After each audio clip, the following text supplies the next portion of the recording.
Okay class, आज का हम टॉपिक अपना स्टार्ट करते हैं। पहले स्टार्ट करने से पहले मैं एक बार आपको प्रीवियस क्लास का थोड़ा सा बैकअप देना चाहूंगा। तो प्रीवियस क्लास में हमने क्या किया था? प्रीवियस क्लास में हमने पढ़ा था व्हाट इज पेरेटो ऑप्टिमैलिटी और मार्केट फेलियर क्या होता है। पेरेटो ऑप्टिमैलिटी जैसे मैंने बताया था, एक ऐसी सिचुएशन होती है जहां पे हम okay class, sorry for the disturbance. So coming back to our topic, तो पेरेटो ऑप्टिमैलिटी एक ऐसी सिचुएशन थी जहां पे हम अपने गिवन अवेलेबल रिसोर्सेज जो वो हमारी इकोनॉमी में अवेलेबल हैं, हम उनका बेस्ट पॉसिबल यूज करते हैं। That means there is no wastage in the economy. That situation is called Pareto optimal situation in the economy. Okay, coming to market failure, as I told you in the last class, market failure एक ऐसी situation होती है जहां पे हम अपनी economy के अंदर पेरिटो ऑप्टिमैलिटी को obtain नहीं कर पाते। That means there are some kind of wastage that are happening in the economy. और as I told you earlier also, there are some reasons for the same. Like कौन से reasons थे? Monopoly था, हमारे पास externalities था, हमारे पास imperfect information था, ये सारे रीजंस थे। तो आज हम एक टॉपिक के बारे में पढ़ेंगे जिसका नाम है एक्सटर्नैलिटीज और कॉस्ट थ्योरम। ओके, सो एक्सटर्नैलिटीज मैंने जैसे लास्ट क्लास में बताया था, एक्सटर्नैलिटीज बेसिकली वो एक्टिविटीज होती हैं जिनके लिए ना तो हमें कोई रिवॉर्ड मिलता है अगर हम किसी के लिए अच्छा करें, ना ही हमारे को कोई कंपनसेशन पे करना होता है अगर हम किसी भी थर्ड पार्टी के साथ कोई गंदा बिहेव करें या कोई गंदी ऐसी एक्टिविटी करें जो उनको बेसिकली हार्म पहुंचाए। So externalities are of two types, it can be positive और it can be negative. So positive externalities basically वो एक्टिविटीज हैं जिनके अगेंस्ट आपको कोई भी रिवॉर्ड नहीं मिल रहा है अगर आपने किसी का बेनिफिट किया। और इसका सबसे परफेक्ट एग्जांपल है हमारा लंगर सेवा का। ओके, नेगेटिव एक्सटर्नैलिटीज हमारी वो वाली एक्सटर्नैलिटीज है जिनमें आप किसी को भी कोई कंपनसेशन पे नहीं करते हो अगर आपने किसी को हार्म किया या आपने किसी की यूटिलिटी को हार्म किया, किसी की यूटिलिटी को कम किया। और इसका परफेक्ट एग्जांपल हमारे पास क्या आता है? इसका परफेक्ट एग्जांपल हमारे पास आता है पॉल्यूशन। ओके, तो अगर आपको ये टॉपिक अभी नहीं समझ आया तो आप पिछली वीडियो को रेफर कर सकते हैं।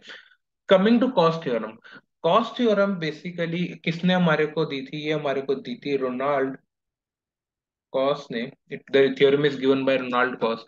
सो कॉस्ट थ्योरम क्या कहती है? पहले इसकी मैं फॉर्मल डेफिनेशन पढ़ता हूँ, उसके बाद मैं इसकी एक्सप्लेनेशन पे आऊंगा। सो cost theorem basically means under the right conditions party to a dispute over a party property rights will be able to negotiate an economically optimal solution regardless of initial property rights. Okay, अब इतनी बड़ी statement बोल दी मैंने, अगर किसी को नहीं समझ आई स्टेटमेंट तो प्लीज वीडियो को धीरे करके आप उसको लिख सकते हैं। कॉस्ट थ्योरम बेसिकली क्या कहती है? हमारी इकोनॉमी में जो भी पार्टीज हैं जो बेसिकली आपस में एक दूसरे को अफेक्ट कर रही हैं, एक दूसरे को यूटिलिटीज को हार्म कर रही हैं, वो एक ऑप्टिमल सॉल्यूशन के ऊपर पहुंच सकती है। कैसे? अपनी initial, regardless of initial property rights, ये मैटर नहीं करता कि प्रॉपर्टी राइट्स किसके पास है, वो एक ऑप्टिमल सॉल्यूशन के ऊपर पहुंच सकती है with the help of adjustment on their own. कैसे एडजस्टमेंट होगी वो अभी हम बाद में बात करेंगे। ठीक है, फॉर एग्जाम्पल, अगर कॉस्ट थ्योरम भी नहीं समझ में आई तो आपको ये एग्जाम्पल से जरूर समझ आ जाएगी कॉस्ट थ्योरम क्या कहती है। सपोज करो हमारी इकोनॉमी के अंदर दो पार्टीज हैं। आपको काफी बुक्स के अंदर जो हमारी बेसिक प्रिस्क्राइब रीडिंग है from the college also, from the university also, उसके अंदर भी ये एग्जाम्पल बहुत मिलेगा। That is fisheries and industries. Okay, और इसको दूसरे नाम से भी लिखा होता है, कई बार इसको लिखा होता है हमने अपना अपस्ट्रीम और डाउनस्ट्रीम। स्ट्रीम और डाउनस्ट्रीम। तो ये बेसिकली क्या कहता है? बेसिकली ये अज्यूम करते हैं कि हमारी इकोनॉमी के अंदर दो पार्टीज हैं, fisheries and industries. Fisheries basically वो लोग हैं जो अपनी डेली लाइवलीहुड फिशेस को कैच करके उनको सेल करके कमाते हैं, और इंडस्ट्रीज बेसिकली कोई ना कोई चीज की मैन्युफैक्चरिंग कर रही है। अब क्या होता है, जब भी इंडस्ट्रीज में कोई चीज मैन्युफैक्चर होती है तो ऑब्वियसली बात है कोई बाय प्रोडक्ट निकलता है, कोई वेस्ट निकलता है। अब वो वेस्ट कहाँ पे करते हैं, वो उसको थोड़ा बहुत ट्रीट करके वो उसको रिवर में डिस्चार्ज कर देते हैं। अब रिवर में डिस्चार्ज करने से क्या दिक्कत आएगी, रिवर में डिस्चार्ज करने से ये दिक्कत आएगी कि जो रिवर के अंदर अवेलेबिलिटी ऑफ फिशेज है वो क्या हो जाएगा, वो उस पर्टिकुलर सब्सटेंस से काफी अफेक्ट हो जाएगा, जो फिशेज का लेवल है वो काफी रिड्यूस हो जाएगा। अब डायरेक्टली और indirectly we can say they are harming to fisheries वाला ग्रुप, राइट। अगर मेरी इंडस्ट्रीज ने कोई ना कोई ऐसा वेस्ट डाला जिनकी वजह से हमारी रिवर के अंदर फिशेस का लेवल लो हो रहा है, अब उन्होंने डायरेक्टली तो फिशरीज वाले ग्रुप को इफेक्ट नहीं किया, but there is an indirect loop जहां पे फिशरीज बाय चांस अफेक्ट हो रही है। ओके, अब इन दैट केस क्या होगा, अब इस केस के अंदर हमारे को प्रॉपर्टी राइट्स साइन नहीं है, राइट। हमारे को ना ही ना ही इंडस्ट्रीज को प्रॉपर्टी राइट्स साइन थे कि वो कितनी पोल्यूशन लेवल एमिट करेगी इन द रिवर, ना ही फिशरीज को लेवल असाइन है कि आप इतनी फिशरीज हमारी रिवर में से पुल आउट कर सकते हो। ओके, अब क्या होता है, कॉस्ट थ्योरम ये कहती है कि अगर हमारे प्रॉपर्टी राइट्स चाहे डिफाइन नहीं है, there can be they can actually obtain a Pareto optimal solution with the help of compensating each other। कैसे, सपोज करो हमारी इकोनॉमी के अंदर हमारे पास, एक सेकेंड, हमारी इकोनॉमी में इसके अंदर क्या आता है, इसके अंदर हमारे पास दो केसेस आते हैं। First case, when property rights were held with industries. Okay, जब प्रॉपर्टी राइट्स किसको असाइन कर दी जाते हैं, इंडस्ट्रीज को असाइन कर दी जाते हैं। अब प्रॉपर्टी राइट्स जब इंडस्ट्रीज को असाइन कर देंगे हम, तो ऑब्वियसली बात है वो इंडस्ट्रीज की मर्जी है, वो जितना मर्जी पोल्यूशन लेवल एमिट कर सकते हैं क्योंकि उनके पास राइट्स है। फिशरीज को हमने राइट्स नहीं दिए कि आप जाके फिशेस निकाल सकते हो। Okay, in that case fisheries will compensate who?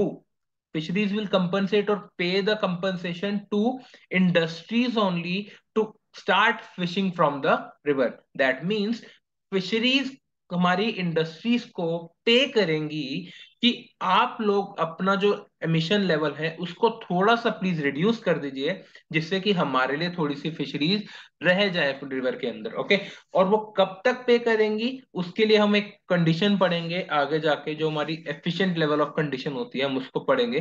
फिलहाल के लिए आप ये समझिए कि जब प्रॉपर्टी राइट्स हमारी इंडस्ट्रीज के पास होंगे, in that case fisheries will compensate the industries to reduce the emission level in the river, and thereafter they can have what we can say lower level of emission, and the fishery and the availability of fishes in the river will gradually increase, hence they can start fishing from the particular river। okay, got my point. अगर आपको ये point नहीं समझ आया please आप video को rewind करके थोड़ा सा देखिए, और अगर फिर भी आपको अगर डाउट लगे तो I am there for you, you can ask me at any point of time. Okay, second होता है हमारे पास case when property rights were held with whom. अभी हमने पहली बात क्या करी थी, पहली हमने बात करी थी कि हमने प्रॉपर्टी राइट्स इंडस्ट्रीज को दे दिए। अब दूसरी हम बात करेंगे जहां पे हम प्रॉपर्टी राइट्स इंडस्ट्रीज को ना देने के बजाय किनको देंगे, फिशरीज को देंगे। ओके, अब वो प्रॉपर्टी राइट्स जो हम वो फिशरीज वाले ग्रुप के अंदर डिस्ट्रीब्यूट करेंगे। अब क्या होगा, कहानी वही रहेगी, there will be compensation paid to each another party, but the basically movement of compensation will be different. पहले हमारी कंपनसेशन कहाँ पे जा रही थी, पहले हमारी कंपनसेशन फिशरीज से इंडस्ट्रीज के अंदर जा रही थी, पर अब क्या हो जाएगा, अब इसका उल्टा हो जाएगा, क्योंकि प्रॉपर्टी राइट्स हमारी इंडस्ट्रीज फिश इंडस्ट्रीज के पास ना होके किन के पास है, फिशरीज के पास है। तो वो क्या करेंगे, बेसिकली इंडस्ट्रीज फिशरीज को कंपनसेट करेगी। आपकी जो हमारे पास पहले अमाउंट ऑफ फिशेस थी उसको हम थोड़ा सा रिड्यूस करना चाहेंगे, कैसे? By increasing there emission level of pollution in the river. वो थोड़ी सी अपनी पोल्यूशन लेवल इंक्रीज करेंगे, रिवर में डालेंगे, कुछ एमिशन करेंगे, कुछ प्रोडक्शन करेंगे, और उसके लिए उन्हें क्या करना पड़ेगा? उसके लिए उन्हें फिशरीज को कुछ ना कुछ चार्ज देना पड़ेगा as a compensation, so that they can actually start increasing the emission, or they can actually start emitting the level of pollution in the river. Okay, got my point? So cost theorem क्या कहती है? cost theorem basically ये कहती है, अगर हमारे पास property rights चाहे define नहीं है, they will actually obtain the Pareto optimal solution in the by basically having their own mutual understandings। वो आपस में एक दूसरे को compensate कर देंगे एक दूसरे के लॉस के लिए, और they will actually came to Pareto efficient या Pareto optimal solution। Okay, got my point? सब क्लियर आ गया? क्लियर हो गया। उसके बाद हमारे पास अगला पॉइंट क्या आता है? अब थोड़ा सा आपको मैं एडवांस लेके चलता हूं कि हम एक एज अ फर्म या एज अ रैशनल इंडस्ट्री हम जब बात करते हैं तो हम कहाँ तक, किस लेवल ऑफ तक प्रोडक्शन करेंगे। आपने अपनी फर्स्ट या सेकंड सेमेस्टर की माइक्रो इकोनॉमिक्स में ही पढ़ा होगा, बट आज थोड़ा सा मैं आपको माइक्रो इकोनॉमिक्स रिविजिट कराता हूँ। Okay, so being a rational, पहले बात हम इंडस्ट्रीज पे ना आने के बजाय पहले हम इस पे बात करते हैं, हम बात करते हैं कंज्यूमर्स की। सो बीइंग अ रैशनल कंज्यूमर, आपने पढ़ा होगा कि आप किस लेवल तक अपनी, आप कह सकते हो कि प्रोडक्शन अपनी कंजम्पशन करते हैं। सो अगर आपको थोड़ा सा याद हो, so that point is price is equivalent to marginal utility that we derive from a particular good, right? हमारे पास हम एक एज अ रैशनल कंज्यूमर हम एक गुड को कंज्यूम तभी तक करेंगे जब तक हमारे को उससे मिलने वाली यूटिलिटी किसके इक्विवेलेंट ना हो जाए? हमारे प्राइस के इक्विवेलेंट ना हो जाए। अगर हमारी यूटिलिटी, मार्जिनल यूटिलिटी जो हम एक कंजम्पशन से डिराइव करते हैं, वो अगर हमारी कम हो जाए in comparison to price, that means अगर हमारा प्राइस ज्यादा हो जाए हमारी मार्जिनल यूटिलिटी से, तो हम क्या करेंगे? हम उस चीज की कंजम्पशन को नहीं करेंगे। ये एक कंडीशन होती है रैशनैलिटी की इन case of consumers. Okay, in case of consumers एक कंज्यूमर रैशनल तभी कहलाएगा जब तक उसको एक पर्टिकुलर कंजम्पशन की यूटिलिटी क्या हो जाए? उसके प्राइस के इक्विवेलेंट ना हो जाए। अगर वो उसकी यूटिलिटी प्राइस इक्विवेलेंसी से ज्यादा हो जाएगी तो वो ऑब्वियसली बात है और कंज्यूम करेगा, पर अगर उसकी यूटिलिटी प्राइस इक्विवेलेंसी से कम हो जाएगी, दैट मीन्स आप सपोज करो आप एक चीज के 10 रुपए पे कर रहे हो पर आपको उससे मिलने वाली यूटिलिटी सिर्फ 5 है, तो आप क्या कंज्यूम करोगे उस चीज को? नहीं, आप कंज्यूम नहीं करोगे उस चीज को। आप कहोगे कि नहीं भाई, मेरे को ये चीज बहुत महंगी लग रही है, मैं इस चीज की कंजम्पशन को रिड्यूस कर दूंगा। सो एक नेसेसरी है, एक रैशनैलिटी की कंडीशन होती है, price is equal to marginal utility that we derive from a particular consumption in case of consumers. जब हम बात करते हैं अपनी, ओ ये क्या दिक्कत आ गई? ओके, इंडस्ट्रीज की, रैशनल इंडस्ट्रीज की बात करते हैं, तो इंडस्ट्रीज किस लेवल तक प्रोड्यूस करेगी, ये चीज हमारे को समझनी है। So industries will produce a particular commodity up till point where the marginal benefit को कैसे डिनोट करेंगे हम? एम बी से, marginal benefit from production of a particular good will be equivalent to what? आप प्लीज एक बार थोड़ा सा ऊपर से देख के दिमाग लगाइए, किसके इक्वलेंस होगा तो जब तक हम प्रोडक्शन करेंगे? अब पहले प्राइस कांस्टेंट था, दैट मींस प्राइस हमारा क्या कर रहा था एज अ कंज्यूमर, वो उनकी कॉस्ट थी ऑब्टेन करने की। यहाँ पे हमारी कॉस्ट क्या होगी? Marginal cost, that means marginal cost of producing a good. हम एक चीज की प्रोडक्शन को एज अ फर्म तभी तक करेंगे जब तक हमारे को उससे मिलने वाला मार्जिनल बेनिफिट किसके इक्विवेलेंट ना हो जाए? मार्जिनल कॉस्ट के इक्विवेलेंट ना हो जाए। आपने ये कंडीशन को कहीं और भी पढ़ा होगा, कहाँ पे? थोड़ा दिमाग लगाइए। ये कंडीशन को आपने पढ़ा होगा मोनोपोली की मैक्सिमाइजिंग कंडीशन में। प्रॉफिट मैक्सिमाइज कहाँ पे होते हैं? जहाँ पे हमारा marginal revenue equal to marginal cost होता है। हमेशा याद रखना, प्रॉफिट मैक्सिमाइजिंग कंडीशन के अंदर हम हमेशा मार्जिनल कॉस्ट और मार्जिनल बेनिफिट या फिर मार्जिनल रेवेन्यू या मार्जिनल यूटिलिटी के ऊपर बात करते हैं, मार्जिनल प्राइस के ऊपर बात करते हैं, मार्जिनल रेवेन्यू के ऊपर बात करते हैं। कभी भी हम टोटल रेवेन्यू के केस से हम अपनी प्रॉफिट्स को मैक्सिमाइज नहीं करते हैं। ओके, वो कंडीशन अलग होती है, टोटल टोटल प्रॉफिट जब हम इंक्रीज करते हैं अपना total revenue minus total cost से। बट जब भी हम एक मैक्सिमाइजिंग यूनिट आउटपुट की बात करते हैं तो हम कैसे करते हैं, हम अपना मार्जिनल बेनिफिट को इक्वलेंट टू मार्जिनल कॉस्ट करते हैं। Okay, so being a rational industry they will produce up to the point where marginal benefit of producing a good will be equivalent to marginal cost of that good. हमारी वो marginal cost की equivalent हो जाएगी। Okay, अब बात करते हैं कि ऐसा क्यों कर रहे हैं हम अपनी मार्जिनल कॉस्ट को मार्जिनल बेनिफिट के इक्विवेलेंट क्यों कर रहे हैं। अब सिंपल सी बात है, अगर आपको एक चीज को बनाने के 10 रुपए लगेंगे और आपको उससे बेनिफिट मिलने वाला लेट से 5 रुपए है, तो क्या आप उस चीज को बनाओगे? नहीं, आप कहोगे कि भाई मेरी तो इसके अंदर बनाने की कॉस्ट बहुत ज्यादा पड़ रही है, मतलब मैं उस चीज को बनाने के लिए तो 10 रुपए दे रहा हूं पर मेरे को उससे मिलने वाला बेनिफिट कितना है? 5 रुपए। मैं कहूंगा नहीं भाई, ये मेरे बस की बात नहीं है, हम इसको नहीं बनाएंगे, हम इसकी प्रोडक्शन नहीं करेंगे। अगर हमारे को उससे मिलने वाला मार्जिनल बेनिफिट ज्यादा होगा, लेट से अगर हमारे को मार्जिनल बेनिफिट मिल रहा होगा 12 यूनिट्स का और हमारे को सिर्फ उसको बनाने की कॉस्ट पड़ रही होगी कितनी, लेट से 10 रुपए, तो हम क्या कहेंगे, हम ये कहेंगे भाई हमारे को तो प्रॉफिट हो रहा है 2 यूनिट्स का, तो हम क्या करेंगे, हम इसकी प्रोडक्शन को और ज्यादा कर देंगे। हम कहेंगे हमारे को तो ये काफी बेनिफिशियल है इस चीज को प्रोड्यूस करना, तो हम अपनी उस चीज की प्रोडक्शन इंक्रीज करेंगे। So basically the point is, हम अपनी एक पर्टिकुलर चीज की प्रोडक्शन तभी तक करते हैं जहां पे हमारा मार्जिनल बेनिफिट किसके इक्वलेंट ना हो जाए, हमारी मार्जिनल कॉस्ट के इक्वलेंट ना हो जाए। आई होप सबको क्लियर हो गया होगा। अगर किसी को क्लियर नहीं हुआ तो प्लीज वीडियो को रिवाइंड करके देखिए या फिर थोड़ी सो स्पीड पे देख सकते हैं, as per your convenience. Okay, कोई डाउट हो तो प्लीज पूछ लीजिएगा। ओके, और सॉरी, अब बात करते हैं कि अगर मैं कहूं, लेट से केस वन की बात कर रही है, property rights were held with, पहले हमने कहाँ पे प्रॉपर्टी राइट्स दिए, अपनी इंडस्ट्रीज को प्रॉपर्टी राइट्स दिए थे।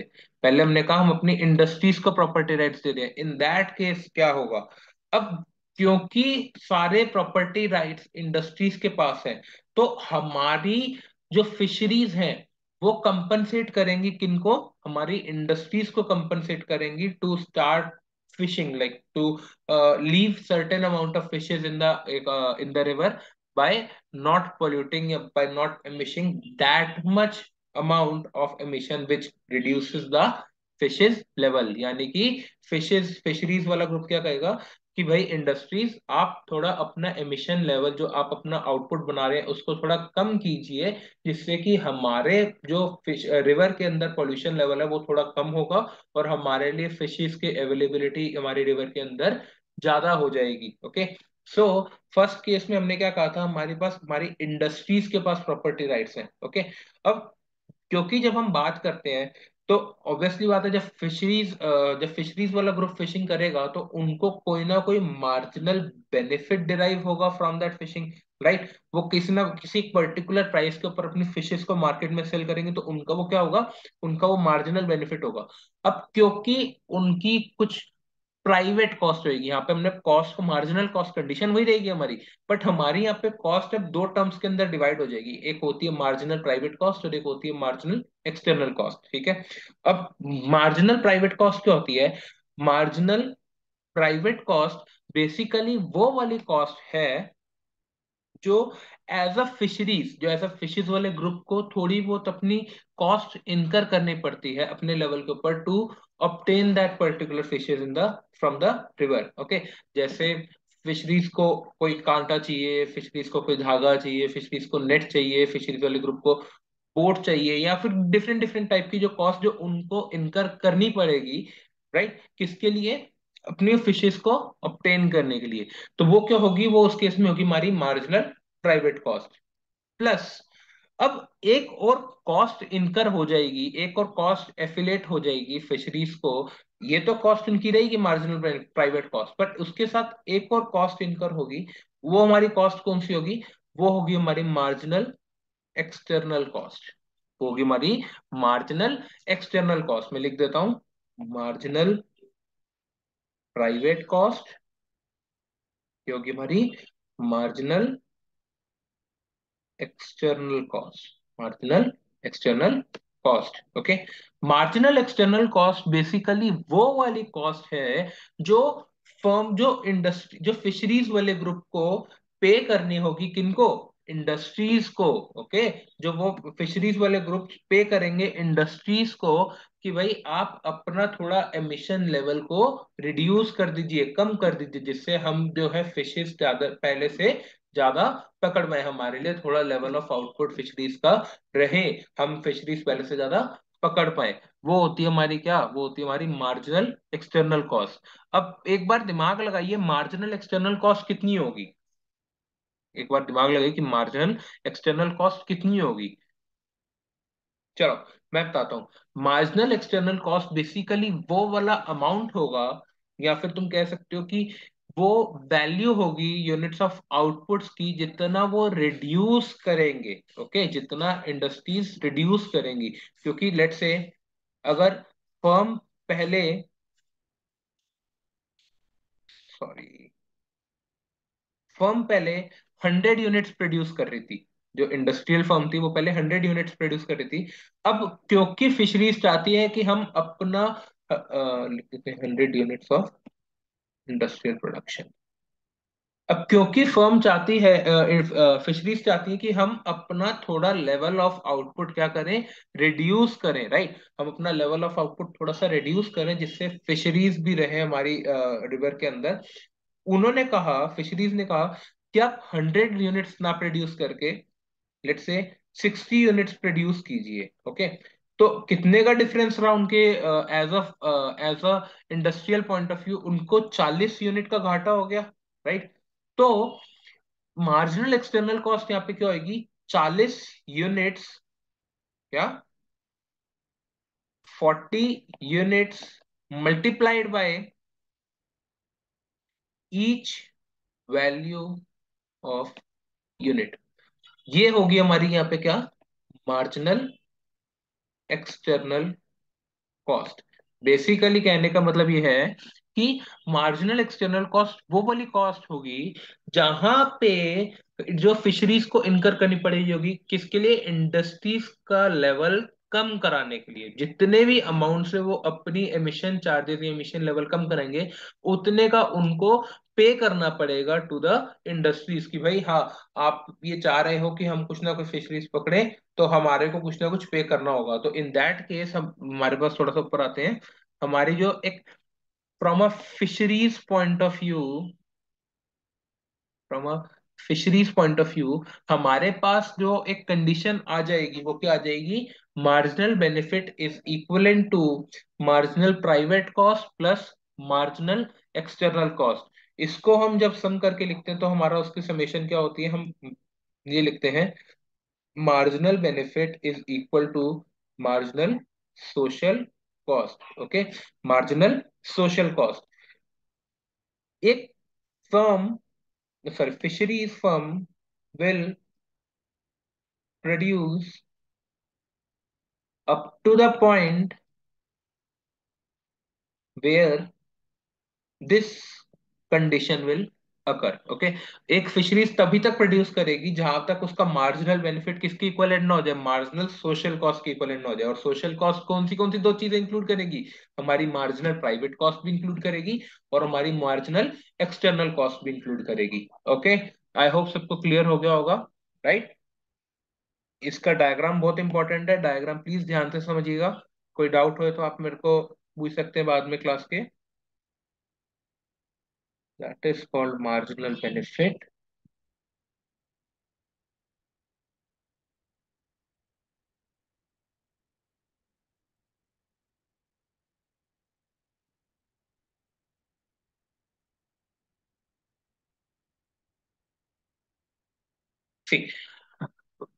अब बात कर रहे हैं हम यहाँ पे किसकी, फिशरीज की। फिशरीज कौन से लेवल तक प्रोड्यूस करेगा अपनी इकोनॉमी के अंदर? Fisheries will produce up to the point where marginal benefit is equal to marginal social cost. अब एक पॉइंट आता है कि सर आपने ये मार्जिनल बेनिफिट को डाउनवर्ड स्लोपिंग क्यों दिखाया, राइट? अब ये पॉइंट तो सबके मन में आएगा कि डाउनवर्ड स्लोपिंग मार्जिनल बेनिफिट क्यों है। ये अब डाउनवर्ड स्लोपिंग मार्जिनल बेनिफिट इसलिए है क्योंकि जैसे जैसे फिशरीज अपनी प्रोडक्शन को इंक्रीज करेंगे, प्रोडक्शन को उनको सेल करना पड़ेगा, so it is very much necessary कि हर एडिशनल यूनिट उनकी लोअर अमाउंट के ऊपर ही सेल होगी। उनका कांस्टेंट अमाउंट पे सेलिंग नहीं होगी, उनको अपनी ज्यादा से ज्यादा यूनिट बेचनी है तो ऑब्वियसली बात है उनको जो प्राइस है वो कम करके बेचना पड़ेगा। तो as more units will be sold in the market, the additional benefit will keeps on decreasing, therefore marginal benefit is downward sloping. Okay, अब हमारे पास पॉइंट आता है कि मार्जिनल, ये होती है हमारी क्या, marginal private cost. Marginal private cost कौन सी थी? मार्जिनल प्राइवेट कॉस्ट हमारी वो वाली कॉस्ट थी जब हमारे को जो बेसिकली फिशरीज को इनकर करनी पड़ रही थी अपनी प्रोडक्शन के लिए। सो अगर हम खाली जब फिशरीज एग्जिस्ट करती है हमारी इकोनॉमी में, तो जो आउटपुट रहता वो कौन सा रहता? वो ये क्यू डैश रहता आउटपुट। वो क्या रहता? Q dash. कि एज अ फिशरीज जब अलोन ऑपरेट कर रही इकोनॉमी के अंदर, they will produce up to the point where marginal benefit is equivalent to marginal private cost। But क्योंकि अभी उनको एक और कॉस्ट पे करनी पड़ेगी, that is called marginal external cost, right? अब वो वाली कॉस्ट उनको फिशरीज को पे करनी पड़ेगी। So as they have to obtain the level of fisheries in the river, they have to pay to the industries, right? So in that case, total product, total जो cost रहेगी हमारी marginal social cost which will be equal to marginal external cost plus marginal private cost. So production level will fall to the point Q star। Production level will fall to the point Q star। Production level कहाँ पे गिर जाएगी? Q star level के ऊपर आ जाएगी from that Q level, क्योंकि उनको अब एक और कॉस्ट पे करनी पड़ रही है। तो firm will operate, fisheries will operate up to the point where marginal benefit will become equivalent to what? Marginal private cost plus marginal external cost. Okay, fisheries level सिर्फ इसी लेवल ऑफ आउटपुट तक अपनी fisheries को obtain करेगी जहां पे उनकी marginal private cost और मार्जिनल एक्सटर्नल कॉस्ट दोनों इक्विवेलेंट हो जाती है। आई होप सबको ये क्लियर हो गया होगा।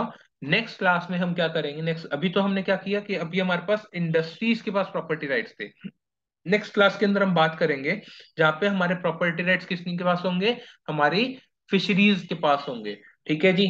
टिल दैट, अभी तक आपको कोई डाउट्स हो तो आप मेरे को कांटेक्ट कर सकते हैं, उसमें कोई दिक्कत नहीं है, आपके सारे डाउट सॉल्व कर दिए जाएंगे। Okay, thank you very much. आज के लिए इतना ही, बाकी नेक्स्ट क्लास में। Thank you guys.